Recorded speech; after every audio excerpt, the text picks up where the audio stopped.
Ladies and gentlemen, thank you so much for joining me on the Marketing Wizards Inner Circle today. My name is Michael Bridgman, and you are here because you're a small business owner who wants to accomplish big things. And I am really, really excited because today we're going to tackle the 3 foundational marketing questions that you must answer in order to have success as a small business owner. These are critical, my friends, absolutely critical to get answered in order to have great success, especially as a small business owner, because you and I don't have the resources, do we, just to throw cash, endless volumes of money at some of these problems that we face as small business owners. We've got to make the right choices. We've got to have these decisions in place. And today I want to tackle the 3 foundational questions. And you're going to love these. All right. You're going to absolutely love these. Now, before I dive in there, I had this request the other day, just like, okay, so who are you? Just a little bit about you. So this is the Marketing Wizards Inner Circle, and this is a YouTube show, and we dive into marketing solutions for small business. And the reason I'm so passionate about this and the reason I do this is because I myself am a chief marketing officer. I'm a fractional CMO for multiple different brands and companies. And I've got here because I built my own successful small businesses. So these are businesses that have been built, they're thriving, they don't need my attention all the time anymore. And I built them basically from the ground, from scratch up from there. I failed. I have failed, I have succeeded. I have learned from the failings to grow. And I'm here to deliver some wisdom and hope that ultimately the trials and tribulations that I went through to grow my companies are ones that maybe I can help you avoid some of the pitfalls of, or help you guide you through the process. Because I think small business is the backbone of our economy. And ultimately, if we don't succeed, then a whole bunch of stuff falls down. So I'd love to help you get there. And that's why I do the Marketing Wizards Inner Circle. So what are these 3 foundational questions? Well, I'm going to grab my keyboard here and pop over. So the 3 foundational questions. Share my screen, my friends. Here we go. So the 3 foundational questions are right here. So question number 1. Number 1 is, who is your ideal client?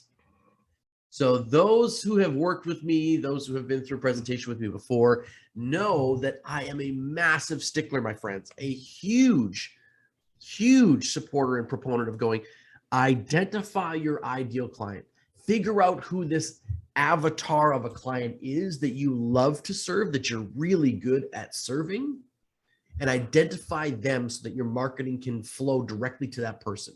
When we know who it is that we want to talk to, when we know who it is that we serve the best, then a whole bunch of the messaging, the stories we want to tell, the images we want to use, the video concepts, the offers that we want to make into the marketplace, they all fall in line when we know exactly who it is that we want to work with. Now, that doesn't mean that you can't sell to everybody. I get this question all the time. Well, anybody who walks into my store, I can sell them. Absolutely. This isn't about who you sell to. This is about who you market to. Just one second, everybody. I'm just letting in one of my Marketing Inner Circle members. So this is about who you sell to. So who is your ideal client? And let me dive into this a little bit, because in my own small business, my original company my original company failed. My second company that thrived was the family business that we have in the pet industry. And one of the reasons that we went from being a struggling 6-figure company to a thriving 7-figure company was because I went through and identified exactly who my ideal client was. And her name is Margaret. So let me take a moment here to introduce you to Margaret. Oh, that's Debbie. Hello, Debbie. Hello there. Welcome to the Inner Circle, Debbie. Oh, thank you. I might have to leave at 9:30 because I have a customer coming. So no problem. I'm just going to keep diving into the topic here. Welcome. Good stuff. Thank you. Yeah. So I want to introduce you. That's Debbie, by the way, everybody, one of my Marketing Inner Circle members. But I want to talk about Margaret. Now, Margaret is the ideal client avatar of Just About Pets, one of my companies. And I know all about Margaret. Margaret is a 55-year-old woman. She drives a Porsche Cayenne. She lives in East Abbotsford, which is the little area that I'm from. And I know exactly what village or part of the city she lives in. I know what route she takes to get to the Save On Foods that she likes to shop at. I know where she likes to vacation, which is down in Arizona and also down in Mexico. I know that she has 2 kids and she has 4 grandchildren. And I know that she loves to participate in her community and hang out with her grandkids and do those types of elements. And I know a lot about Margaret. I also know that Margaret has a golden doodle that she loves to take great care of, wants to get the dog groomed every 5 to 6 weeks, and routinely buys high caliber food for the dog and uses us for doggy daycare to burn out the puppy dog because she's busy. These are the things I know about this person. I know Margaret. So you can imagine, I am sure, my friends, how clear I can get with my messaging, how crystal clear I can get with the imagery that I want to show because I know who my ideal client is. And this allows you to funnel through all the other elements of the questions. So the big question number 1 is, I jump back over to my whiteboard here. The big question for number 1 is, who is your ideal client? And the sub elements of this are twofold. So it can be person specific, right? Which is what I've got. Margaret is a very specific person in my neck of the woods that I want to market to, okay? Sometimes, though, what we can do that makes this a little bit easier is you can be problem specific, okay?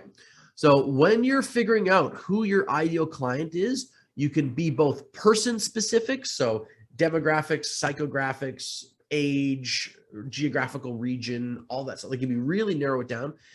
But you can also narrow it down simply by problem specific. So perhaps you are in the massage therapy field, right? Or you're a physiotherapist. There we go. So you're in physiotherapy and you're not super concerned whether the person's 25 years old or 65 years old. It doesn't make any difference to you. What you really know is that they have specific problems. They've got, maybe you're an expert in the back and shoulder areas, or maybe it's the legs. So these are all problem-specific elements that you can do for your ideal client. So when you're putting your messaging out there, you can narrow it down to these elements. And in fact, I just did a presentation earlier this week at a local event, and this was, I have to stop my screen share. There we go. So, and this is what we used. I use this all the time. So this is my 8 key questions to knowing your ideal client. In fact, if you want one of these, just pop on over and leave a comment in the YouTube channel here, and I will send you a link to grab one of these. So if you want your own copy, I give away this. These are the 8 key questions to knowing your ideal client. It's a really useful tool. So if you want that, I can give you a link for that. Just leave a comment section in the in YouTube here, and then I can give that to you. Okay, next question. So that is question number 1. Inner Circle member would like one. I think you've got one, Debbie. Like, just so we're clear, I'm pretty sure you've got one, but I will send you one. Okay. Question number 2. Okay. This is where they get a little bit harder, my friends. How will you reveal what you do to the market? Whoops. All right.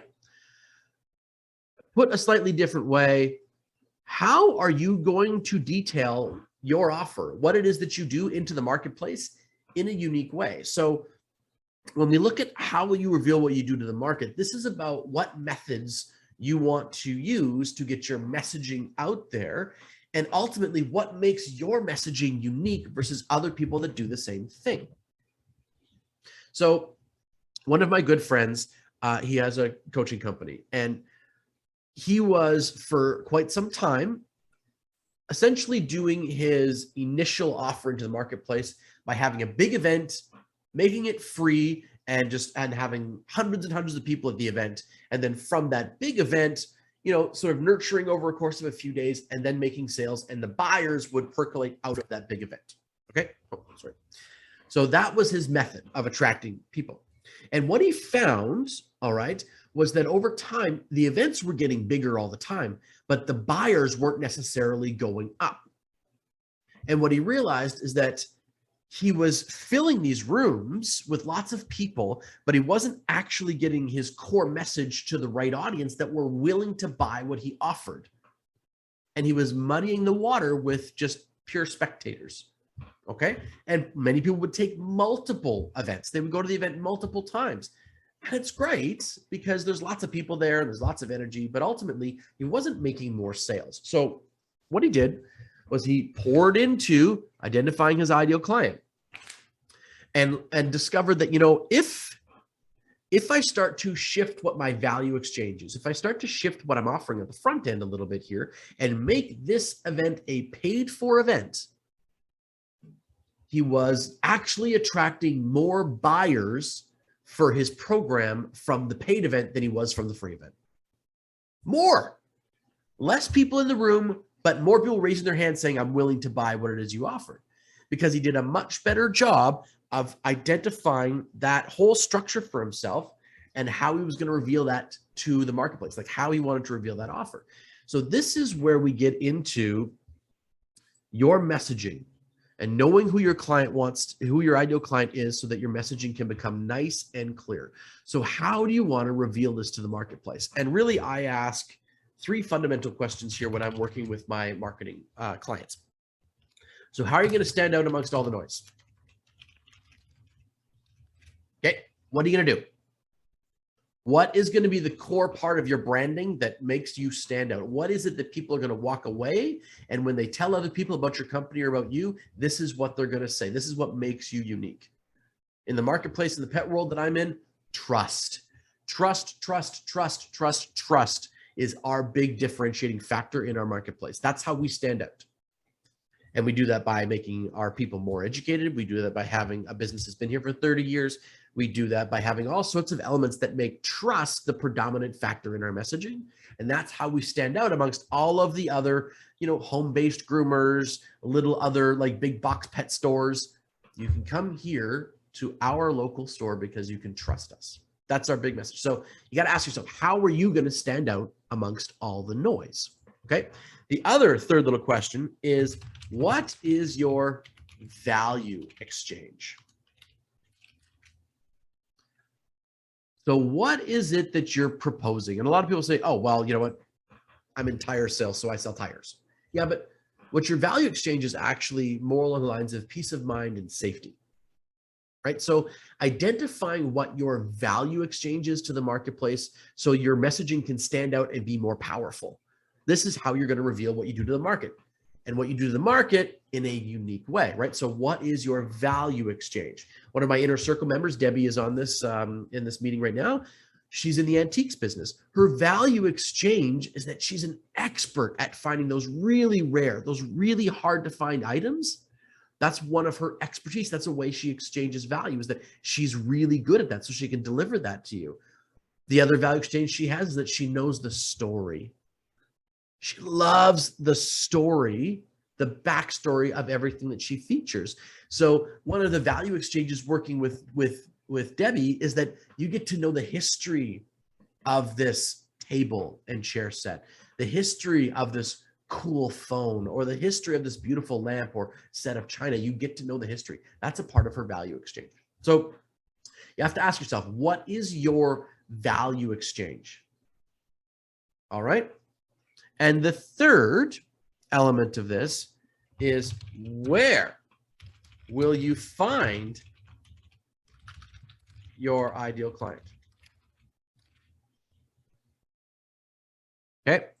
So part of this, how will you reveal what you do to the market, is about also identifying where it is that you're going to be showing your information to the market. So everybody, I'll bet you can see how knowing who your ideal client is at the beginning really funnels into this. So how are you going to reveal what you do to the market? In other words, how are you going to stand out amongst the crowd? How are you going to illustrate your value exchange and make it unique? And where are these people that you want to sell to? Where is your ideal client hiding out in the marketplace? Now, I'm going to give you a caveat here. One of the primary things, a cup of coffee. One of the primary things that I have to deal with most of my marketing clients is that they want to do the fancy, They want to do the new, they want to do the TikTok, they want to do Instagram Reels, they want to do Facebook ads, they want to do LinkedIn client or LinkedIn prospecting. They want to do these things because they're the newfangled devices that are going to get people's attention. And they're not wrong. But here's what here's what I'm going to give you, okay? If you're watching this right now, you are in whatever business you're in. And what's critical is that you get some guidance, my friend, on what works for your industry. Because not everybody should be doing Instagram Reels. Not everybody should be running Facebook ads. Not everybody should be prospecting on LinkedIn. Each of these platforms has a specific type of audience and a specific type of way in which that audience likes to be communicated to. So those things might not match who you are. They might not match your product line. They might not match your portfolio of offers. They might not match what your business does at all. And you might not like using them. So one of the things that I always do with my clients is we go and we take a look at what they love to do. What are they great at? And how do we make sure that fits the platform where their clients are, and where can we make that marriage? Because just because you have seen how powerful, or you've watched a webinar about how good Facebook ads can be, or how TikTok is the thing, and you got to be on TikTok right now. If your audience is not on TikTok, then why are you there? Margaret, our ideal client for Just About Pets, isn't on TikTok. The ideal client for Time Marketing and Consulting, my consulting company, is not on Instagram. Not for buying purposes. They're more likely on LinkedIn, right? So these are the things that we want to take a look at when you're taking a look at your marketing portfolio and making the choices. Where is your ideal client actually hanging out? Where are they? If you're going to use online marketing, you're going to use digital marketing, where are they actually hanging out? And in fact, really bluntly, we have found that using bus stop ads and that type of branding in the right region can be incredibly effective if you're a local company and you're making the right offers, right? So these are some of the things to think about. Phone in my office is ringing up here. Okay. So let's jump back over to the questions. I hope you're getting great value out of this, my friends. I hope you're getting great value. Okay. So third question that all small business owners must fundamentally answer. All right. The question number 3 is, how will you, I always get this word wrong. No, it's this way, isn't it? How will you acquire, there we go, customers predictably, nope, there we go, and at profit? How will you attract customers predictably and at profit? Okay. This is so darn important. This is exactly what I was running into as a problem in my own company. Okay. Is I got good at acquiring clients. I got good when I started to understand marketing more effectively. I got really good at acquiring clients in my area, but I wasn't making any money. We were increasing the revenue of the company. We were up by 30, 40, 50% sometimes year over year, but we weren't actually making any more money. So the profit margins weren't going up. And this is one of the big challenges that I see in a lot of small business owners is they spend all this time, they spend all this energy acquiring clients, but they never look at whether or not what they're doing is actually profitable, right? Is it making you more money? Yes, it's using up more time. Yes, you're making more sales, but at the end of the day, do you actually have more money in your wallet, more money in the company's checking account than you did before? And is what you're doing something that is both sustainable and predictable? That is the third fundamental question. And these are this is the really tricky part, because if you can You know you're making it as a small business owner when you have that part of the system figured out and fleshed out really, really well. So once I understood who my ideal client was in the pet industry, once I understood where they were located, that they were on Facebook because they like to look at pictures of their grandkids, right? Then I knew that I could run Facebook ads and I could do them profitably. So then what we did was we built an ad campaign that I actually, in fact, today, I can't turn on. I can't turn it on. It's too effective. My business, the salon department of our company is so busy. We book out several weeks. I actually can't turn the ad on. I don't have enough grooming spaces in my store to bring in another cluster of clients. The space is maxed. When we did this for our daycare clients, the space got maxed. The only part of the marketing, to be honest, that we do right now is in our retail product, because the only thing that can scale further than where we've met, because I knew how to grab Margaret's attention and get her to come into the store. We ran that Facebook ad. Normally I run it once a year, and it's really simple, you guys. It's giving away a half-price dog grooming coupon. And I say there's only 50 available and it's a limited time quantity, and I'll turn the ad on. I normally put about $200 into the ad, and in about 2 days, it's over. All 50 have been claimed. Simple ad, very effective, but it does the job. And we get 50 brand new clients, because I can use audiences within Facebook marketing to know only go to new clients. So 50 brand new clients into the store. And normally we keep anywhere between 25 and 30 of them for repeat business. Right? So it is a powerhouse ad. Now, the reason it works, though, is because I understood Margaret, what colors to use, what images to use, and exactly what's going to motivate her to come in. So when you know those things, now you can start growing predictably and at scale. And, I'm limited by space in our business. The building's only so big. There's only so many spots. There's only so many talented groomers in the area. So we're limited by space. So we used it to acquire customers predictably and at a profit, because I knew that by the time they came for the second visit, I was making money. I hope this makes sense. I hope we can put this into play and answer these questions.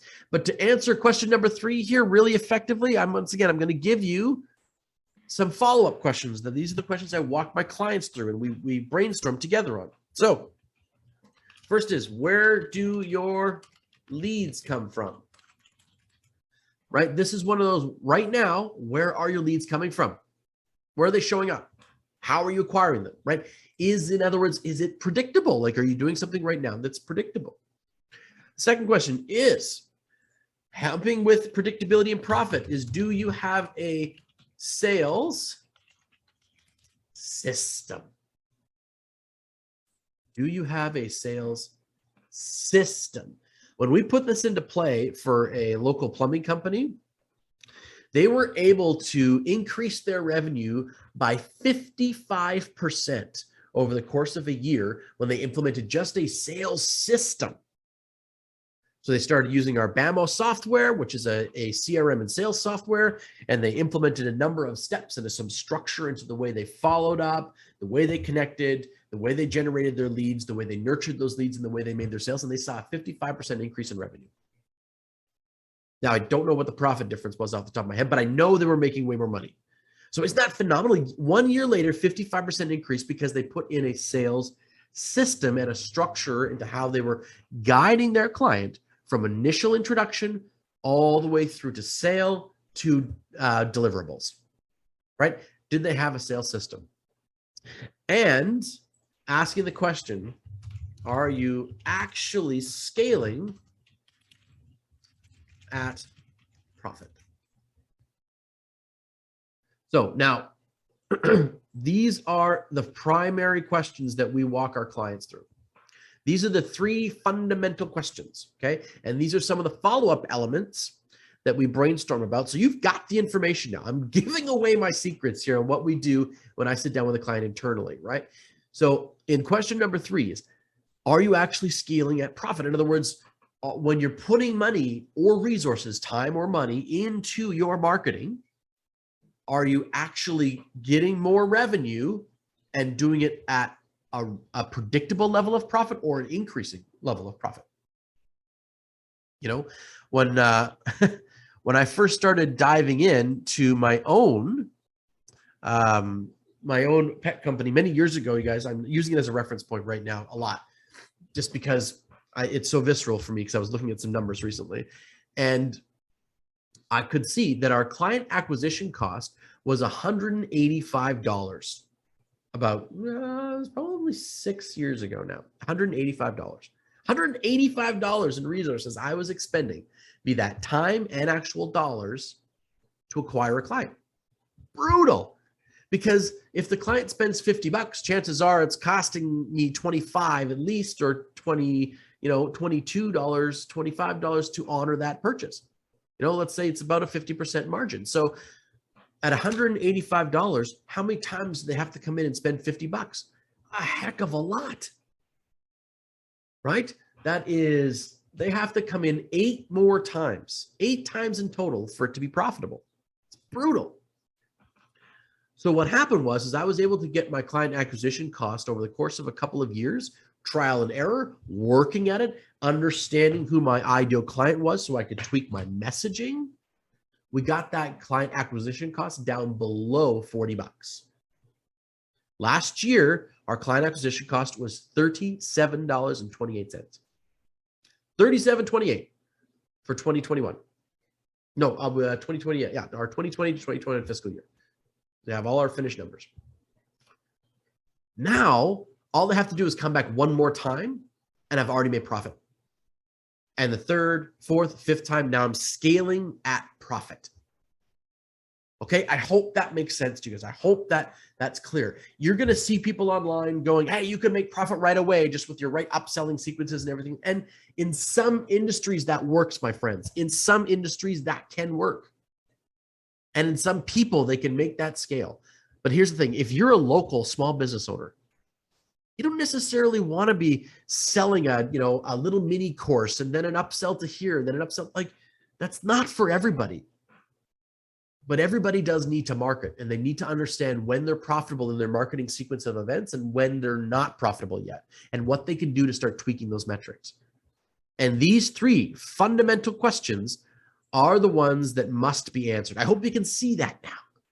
I hope you can see how knowing who your ideal client is, knowing how you're going to reveal what you do to the market, and knowing how you're going to acquire customers predictably and at profit are the 3 foundational pieces to ensuring that you build a business system. Your business is a structured system. It should be a machine that attracts clients, nurtures them, sells to them at profit, and delivers the results. It should be a train. It should be a machine of events that takes place.